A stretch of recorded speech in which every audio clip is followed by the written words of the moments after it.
Oh, double solid yellow lane. Wow. Bumebengking pala eh. Oh. Boo!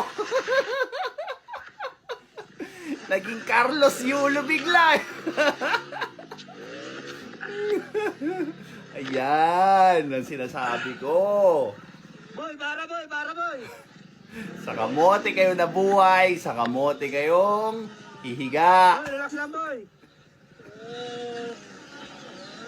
Boy, para boy.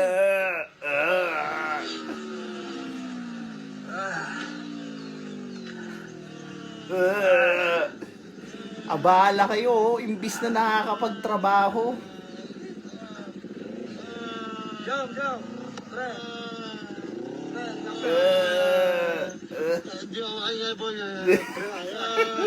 Nakakainis sobra yung ganitong klaseng pangyayari.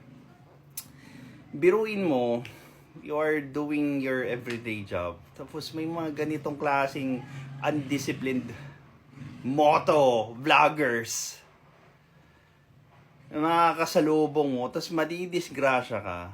Abala. Ang laking abala. Diyos mio. Diba?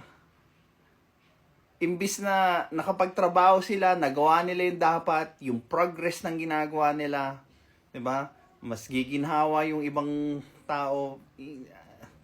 Aasikasuhin nila yung ganyang mga kamote rider. Wala silang kadala-dala until sila mismo yung makaranas ng kakamotehan nila. And there you have it. Alam mo yung play stupid games, win stupid prizes. And you know what's worse? Makakaabala ka talaga ng ibang tao eh.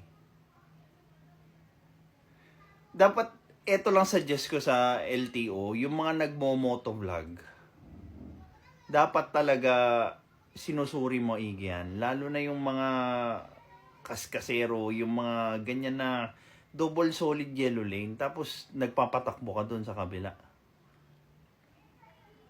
Diba? Pero wisyo kayo.